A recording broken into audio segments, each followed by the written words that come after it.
कि आप देख रहे हैं कि हमारे यहाँ जो हमारे देश के आवरण विश्व में जो है जिस तरह वायरस से त्रस्त है, जिसकी वजह से हमारी प्रॉपर कक्षाओं का संचालन संभव नहीं हो पा रहा है। तो इस प्रकार हम लोग इस माध्यम तरीके से पढ़ना पढ़ाना सीख रहे हैं और आप भी इसे लाभान्वित हो और जिससे कि आपका पठन पाठन बाधित न हो। तो जैसा आपने विषय की बात करते हैं, अपने कक्षा की बात करते हैं, जैसा कि जानते हैं कक्षा 10 गणित में कुल 15 अध्याय है जिसको हमें पढ़ना है। तो जैसा कि यहाँ देख रहे हैं हम अध्याय, पहला अध्याय जो हमारा है शुरुआत होता है वास्तविक संख्याएं, रियल नंबर से। तो वास्तविक संख्याओं के बारे में तो आपने पिछले कक्षाओं में, कक्षा 9 में ये वास्तविक संख्या की परिभाषा, इसके कुछ प्रॉपर्टीज गुणों के बारे में अध्ययन किया है। इसके आगे हमें यहाँ पढ़ना है, तो फिर भी हमें जो है इसको पढ़ने के पहले हम पूरी कक्षाओं में जो वास्तविक संख्या के बारे में जानते हैं या कुछ और संख्याओं के बारे में जानते हैं उसका हम यहाँ पर रिवीजन के तौर पर एक पुनरावृत्ति इस लेक्चर में लेंगे। देखिए सबसे पहले हमने क्या पढ़ा था, कौन संख्या पढ़ा था? सबसे पहले हमने अपनी शुरुआती कक्षा में पढ़ा था नेचुरल नंबर, प्राकृतिक संख्याएं। प्राकृतिक संख्याएं। तो प्राकृतिक संख्याएं किसे कहते हैं जानते होंगे आप, सभी लोग परिचित होंगे। गिनने वाली संख्याओं को, काउंटिंग नंबर्स। काउंटिंग नंबर्स क्या होता है? कुछ गिनते हैं, क्या गिनते हैं? 1 2 3 4 5। तो प्राकृतिक संख्याएं, तो इसके समूह, अगर सभी प्राकृतिक संख्या में एक साथ रख लिया जाए तो इसको समूह या संग्रह कहते हैं, इसको हम समुच्चय कहते हैं। तो उसको हम कैपिटल एन से डिनोट करते हैं। तो कैपिटल एन तो आप यहाँ देख रहे हो, पहला प्राकृतिक संख्याओं का समुच्चय, सेकंड नेचुरल नंबर्स 1 2 3 4 मछली देखते हैं, कामा सा लगाते हैं, सेट हमारा ये प्रदर्शित कर रहा है।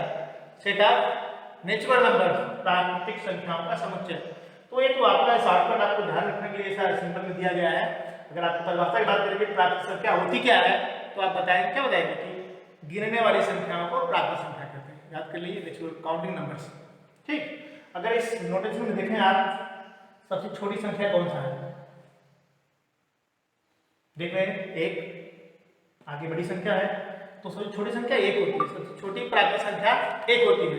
सबसे बड़ी कौन सी है? अब आगे बढ़े, 2 बढ़े, 3 बढ़े, 4, आगे बढ़ते जाइए, कोई अंत नहीं होगा। तो हम ये कह सकते हैं कि सबसे बड़ी प्राकृतिक संख्या कोई नहीं होती। अब आइए आगे पढ़ा होगा पूर्ण संख्या।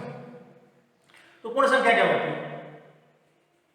पूर्ण संख्या, अगर इसी प्राकृतिक संख्या में हम शून्य को सम्मिलित कर लें, शून्य को सम्मिलित कर ले तो शून्य के सम्मिलित करने के बाद जो पूरी संख्याएं बनेगी, पूरी संख्याओं का समूह बनेगा, उन सभी संख्याओं को हम कहते हैं पूर्ण संख्या। तो हमारा पूर्ण संख्या जो है 0 1 2 3 4 5 क्या हुआ? एक पूर्ण संख्या हुआ। अगर इस पूर्ण संख्या के समुच्चय में, सेट समुच्चय में संग्रह है में सबसे छोटी पूर्ण संख्या कौन सी है? 0। सबसे बड़ी, अब बढ़ते जाइए, 3 4 5 6 तो बढ़ते जाएंगे, कोई अंत नहीं है। सबसे बड़ी कोई पूर्ण संख्या नहीं होती है। अब पूर्ण संख्याओं के बाद हमने क्या पढ़ा था? पूर्ण संख्याओं के बाद हमने क्या पढ़ा था? अब पूर्ण संख्या के बाद हमने पढ़ा था पूर्णांक। पूर्ण संख्या के बाद हमने पढ़ा था पूर्णांक। पूर्णांक क्या था? जैसा कि आप देखिए, पूर्ण संख्याएं 0 मतलब 0 1 2 3 4 5 चल जाएगा। अगर इसी में हम प्राकृतिक संख्याओं के ऋणात्मक ऋण 2 ऋण 3 ऋण 4 को हम पूर्ण संख्याओं में अगर सम्मिलित कर लें, जो सम्मिलित के बाद जो संख्याएं मिलेंगी, देखिए इस तरह से, यहाँ देखिए 0 1 2 3 4 पूर्ण हो गए और ऋण 1 ऋण 2 3, ये सम्मिलित रूप से जो संख्याएं कहलाएंगी वो हमारे पूर्णांक होंगे। उनके समुच्चय को हम कैपिटल Z या I से प्रदर्शित करते हैं। ठीक, अब देखिए इसके 3 भाग हैं। अगर देखा जाए तो हम पूर्णांकों को 3 भागों में बांट सकते हैं, एक 0 के पहले, एक 0 के बाद, मतलब 0 के बाएं और 0 के दाहिनी तरफ। तो 0 के बाएं जो ऋणात्मक संख्या होगी, ऋण 1 ऋण 2 ऋण 3 ऋण 4, इस तरह से आप देखें तो इसको हम बोलते हैं ऋणात्मक पूर्णांक। 0 के दाहिने ओर जो होते हैं, मतलब धनात्मक 1 2 3 4, इसको बोलते हैं धनात्मक पूर्णांक, जो केवल प्राकृतिक संख्याएं ही है, उनको धनात्मक पूर्णांक बोलते हैं। और बीच में 0 है, 0 के पास कोई चिन्ह नहीं होता, ना तो 0 धनात्मक होता है ना तो ऋणात्मक। 0 के पास कोई चिन्ह नहीं होता है, सिर्फ न्यूट्रल होता है। अब देखिए इसमें बात करें किस तरह से हमने पूर्णांक सबसे बड़ी से छोटी की बात किया, प्राकृत संख्या और पूर्ण संख्या में पूर्णांक में अगर देखा जाए सबसे छोटी संख्या कौन सी होगी? आप -1 छोटी -2 -3 -4 आप चले जाइए अनंत तक कोई संख्या नहीं, माइनस इंफिनिटी तक चले जाइए, कोई इसमें सबसे छोटी संख्या नहीं हो पाएगी, न तो सबसे छोटा बड़ा कोई पूर्णांक होता है। ठीक, फिर आप इसके बाद पढ़े होंगे परिमेय संख्या। परिमेय संख्या आप कक्षा 8 में पढ़े होंगे, भी 7 में भी है, कक्षा 8 में पढ़े होंगे। तो परिमेय संख्या किसे कहते हैं? तो परिमेय संख्या वह संख्या या वे सभी संख्याएं जिनको p/q के रूप में लिखा जा सके, p/q के रूप में लिखा जा सके, जहां pq क्या है, उसमें pq क्या है, pq पूर्णांक है और q 0 के बराबर नहीं होना चाहिए, क्योंकि हर अगर 0 नहीं होता है किसी भी संख्या का तो तब इस संख्या को क्या कहते हैं? परिमेय संख्या। मतलब कह सकते हैं परिभाषा के तौर पर कि वह संख्या जिसे p/q के रूप में व्यक्त किया जा सके या लिखा जा सके, जहां pq पूर्णांक और q 0 के बराबर न हो, तो वह हमारा परिमेय संख्या होता है। जिस तरह आपने देखा पूर्णांकों में ऋणात्मक, धनात्मक और शून्य पूर्णांक था, वैसे ही हमारे पास परिमेय संख्याओं में भी धनात्मक परिमेय संख्या, ऋणात्मक परिमेय संख्या और शून्य परिमेय संख्या भी होता है। तो कब धनात्मक होता है, कब ऋणात्मक होता है, कब शून्य होता है, इसके बारे में देख लेते हैं संक्षिप्त में। धनात्मक परिमेय संख्या क्या होती है?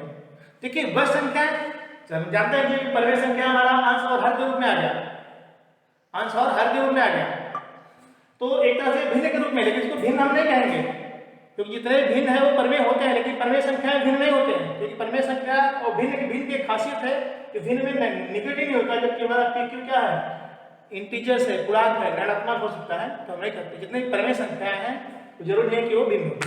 ठीक, तो यहाँ पर हम देख रहे हैं कि हमें धनात्मक परिमेय संख्या, तो वह परिमेय संख्या जिसका अंश और हर दोनों या तो धनात्मक हो या तो दोनों ऋणात्मक हो, उसको हम धनात्मक परिमेय संख्या कहते हैं। देखिए जिस परिमेय संख्या का अंश और हर या तो दोनों धनात्मक हो या दोनों ऋणात्मक हो, उसे धनात्मक परिमेय संख्या कहते हैं। जैसे 3/8 3 भी धन है, 8 भी धन है, अंश और हर दोनों धनात्मक है, इसलिए क्या हुआ, धनात्मक परिमेय संख्या। फिर दूसरा देखिए -4/7 -4 मतलब ये भी ऋणात्मक है, नीचे 7 भी ऋणात्मक है, अंश और हर दोनों ऋणात्मक है, इसलिए क्या हुआ है, धनात्मक परिमेय संख्या। अब देखिए ऋणात्मक परिमेय संख्या, जिस परिमेय संख्या के अंश और हर में से कोई एक, चाहे अंश हो चाहे हर हो, एक धन हो या ऋण हो, मतलब अंश और हर कि दोनों का चिन्ह अगर विपरीत हो तो वह परिमेय संख्या ऋणात्मक परिमेय संख्या कहलाती है। देखिए जिस परिमेय संख्या के अंश और हर में से एक धनात्मक और एक ऋणात्मक हो, उसे ऋणात्मक परिमेय संख्या कहते हैं। जैसे -5/7 13/-15 -7/3, यहाँ पे कितना, यहाँ अंश ऋणात्मक है लेकिन हर उसके अपोजिट धनात्मक है। यहाँ अंश 13 अंश जो है धनात्मक है और हर ऋणात्मक है। यहाँ देखिए 7/3 है, आगे ऋण लगा हुआ है। इसके लिए एक नोट दे रहे हैं कि -5/7 को हम 5/-7 भी लिख सकते हैं या इसको हम -5/7 भी लिखते हैं, इसलिए तीनों रूप बराबर होते हैं। चाहे माइनस अगर अंश में हो या हर में हो या बीच में लगा हो तो इसका मतलब एक ही होता है। ठीक, अब आगे हम चलते हैं शून्य परिमेय संख्या। तो शून्य, जैसा कि आपने देखा शून्य पूर्ण संख्या भी था, शून्य पूर्णांक था, तो वही शून्य को हम जो है परिमेय संख्या कहते हैं। शून्य को परिमेय संख्या कहते हैं क्योंकि शून्य को हम p/q के रूप में लिख सकते हैं। जैसे शून्य को हम लिखते हैं 0/5, शून्य को लिखते हैं 0/-1, शून्य को लिखते हैं 0/13, 0/ कोई भी नंबर, नॉन जीरो नंबर कोई भी लिख सकते हैं हम लोग, कुछ भी लिखते हैं। देखिए यहाँ पर शून्य को शून्य परिमेय संख्या कहते हैं। दूसरे शब्दों में जिस परिमेय संख्या का अंश शून्य हो उसे हम शून्य परिमेय संख्या कहते हैं। जैसे कि देखिए यहाँ पर 0/5, अब लिखते हैं, बहुत सारे एग्जांपल है। किसी शून्य बटे कुछ भी लिख दीजिए, धनात्मक सब उसी को शून्य परिमेय संख्या का इक्विवेलेंट है। देखिए अगला अपरिमेय संख्या, अच्छा 9 इसके बारे में पढ़ा है अपरिमेय संख्या। अपरमेय संख्या क्या होती है? रेशनल नंबर्स क्या होता है? जिन संख्याओं को p बटा q के रूप में नहीं लिखा जा सके, जिन संख्याओं को p बटा q, जहां p और q पूर्णांक का q 0 बराबर है, के रूप में न लिखा जा सकता हो, उसे अपरमेय संख्या कहते हैं। या दूसरे शब्दों में कह सकते हैं, जो संख्याएं परमेय संख्या नहीं है वो अपरमेय संख्या। जैसे कैडी में 2, कैडी में 3, पाई 2 प्लस रूट 3, ये देखिए 0.01, 0.11, 0.111, 0.41, 0.0, ये हमारे अपरमेय संख्या के उदाहरण है। इसको कैडी में 2 को लिख सकते हैं, क्योंकि कैडी में 2 को हम लिख सकते हैं कैडी में 2 बटा 1, p बटे q के रूप में तो होगा, लेकिन p कैडी में 2 हमारा पूर्णांक नहीं है, जबकि हम जानते हैं कि पूर्णांक परमेय संख्या में p बटे q दोनों पूर्णांक होना चाहिए, इसलिए सबको बटे वर्ग तो कर सकते हैं, लेकिन p यहाँ मिलेगा वो हमारा पूर्णांक नहीं मिलेगा, इसलिए परमेय संख्या नहीं होगा। आगे जोड़ दीजिए पाई। पाई का मान हम 0.14 लिखते हैं, या ये देखिए इतना बड़ा बहुत लंबा है इसका मान, तो या ऐसे में हम लोग पाई के साथ लेते हैं, पाई के साथ परमेय है, लेकिन पाई का वो एग्जैक्ट मान नहीं होता है, पाई बड़ा था साथ पाई का एग्जैक्ट मान नहीं होता है, बल्कि वो निकटतम होता है, वो है। ये जो है पाई जो हमारा अपरमेय होता है, यहाँ पाई एक अपरमेय संख्या है और यह किसी वृत्त की परिधि और व्यास का अनुपात होता है। जैसे हमारे कोई 8 त्रिज्या का वृत्त अगर हो, उसकी परिधि क्या होता है? 2πr, अनुपात बटे में करेंगे क्या? व्यास 2r, तो 2r कट जाएगा, क्या हो जाएगा? पाई, वही पाई होता है हमारा अपरमेय संख्या। ठीक, ये समझ में आया। देखिए note number 2, note number 2 clear कर ले, बंद करिए लगा कहां कहां, अच्छा ठीक सुन गए।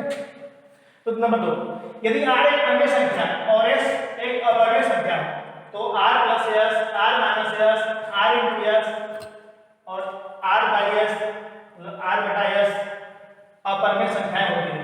मतलब एक परमेय संख्या और एक अपरमेय संख्या का जोड़, घटाव, गुणा और भाग अपरमेय होता है। ठीक, अब आइए अगला जो हमारा आज का जो चैप्टर था, तो पहला अध्याय था, उसके बारे में करते हैं वास्तविक संख्याएं। ये हमारा अध्याय था आज का पहला चैप्टर, जिसका नाम है रियल नंबर्स, वास्तविक संख्याएं। तो वास्तविक संख्याएं क्या है? अब देखिए, जैसा कि हमने देखा परमेय संख्या जो p बटा q के रूप में लिखा जा सकता है, अपरमेय संख्या जिसको p बटा q के रूप में नहीं लिखा जाता है। अगर ये दोनों लोग को सम्मिलित रूप से मिला दिया जाए, जो बड़ा सा सेट बनेगा, जो बड़ा समुच्चय बनेगा, संग्रह, वही हमारा जो है वास्तविक संख्याएं कहलाता है, वास्तविक संख्याओं का संग्रह कहलाता है, वास्तविक संख्याओं का सेट कहलाता है। देखिए, परमेय और अपरमेय संख्याओं के संग्रह को वास्तविक संख्याओं का समूह कहा जाता है। दूसरे शब्दों में, परमेय संख्याएं और अपरमेय संख्याएं मिलकर वास्तविक संख्याओं का समुच्चय बनाती है, वास्तविक संख्याओं के समुच्चय बनते हैं। इसे हम आर से वास्तविक संख्याओं के समुच्चय को, सेट ऑफ रियल नंबर्स को हम कैपिटल लेटर आर से प्रकट किया जाता है, प्रदर्शित करते हैं। आर है x अर्थात x क्या है? x एक वास्तविक संख्या है, और वास्तविक संख्या इसका मतलब या तो परमेय है या अपरमेय, कोई हो सकता है। जैसे 3/5 क्यों है? क्योंकि परमेय है। 6 बटा 1 लिख सकते हैं, ये परमेय है इसलिए वास्तविक है। कैडी में 2 अपरमेय है इसलिए वास्तविक है। कैडी में 3 पाई -5, जो भी इस तरह से इत्यादि उदाहरण वास्तविक संख्याएं हैं। तो आज के हम लोगों ने देखा, आज के लेक्चर पे क्या पढ़ा? प्राकृतिक संख्याएं, नेचुरल नंबर्स, फिर हमने पढ़ा होल नंबर्स मतलब पूर्ण संख्याएं, फिर पूर्णांक मतलब जो है आपका इंटीजर्स, फिर रेशनल नंबर्स, इरेशनल नंबर और रियल नंबर, वास्तविक संख्या। तो आज के लेक्चर में बस यहाँ तक। अगले लेक्चर में हम लोग ये वास्तविक संख्याएं कुछ प्रॉपर्टी के बारे में